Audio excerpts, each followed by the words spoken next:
অন্যটি অভিন্ন নদীও নদীগুলোর পানি বন্টনের ক্ষেত্রে তারা সব সময় গরিবেশি করেছে এবং তারা এই সমস্যার সমাধান করছে।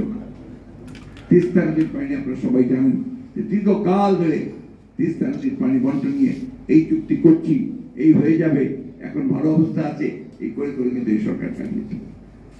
এই যে আপনার ব্যর্থতা, এই ব্যর্থতার মূল কারণটি হচ্ছে যে সরকার যারা আসে, সরকার যে সরকার এখন আছে সেই সরকার পুরোপুরি ভাবে একটা নতজানু সরকার।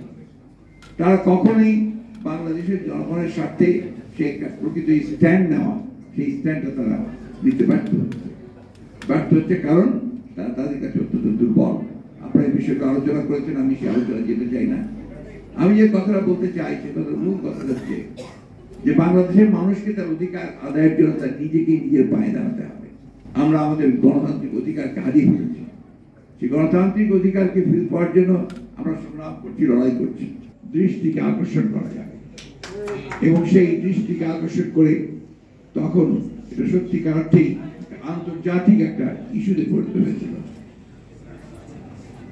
আপনার বক্তারা সবাই বলেছে, আপনারা সবাই জানেন যে গঙ্গা বাঁধের উপর বাঁধ নির্মাণের পরিকল্পনা বহু আগে থেকে শুরু হয়েছিল। সেই চিন্তা ছিল, পরিকল্পনা ছিল এবং ভারত সেই পরিকল্পনাকে বাস্তবায়িত করার জন্য পাকিস্তানের আমলে এই কাজটি শুরু করেছিল। তখন পাকিস্তান সরকার বাধা দিয়েছিল এবং তারা প্রতিবাদ করেছিল। পরবর্তীকালে এটা নির্মিত হওয়ার পরে এই পানি বন্টন নিয়ে যে সমস্যা সৃষ্টি হয়েছে সেই সমস্যাকে সমাধানের জন্য দুর্ভাগ্যজনকভাবে আগের সরকার তারা সেই উদ্যোগ নিতে পারেননি। এটা খুব স্বাভাবিক ছিল এই জন্যে আগের সরকার নিজেদেরকে মনে করতেন যে তারা ভারতের কাছে সেই অনুগ্রহ আশা করত।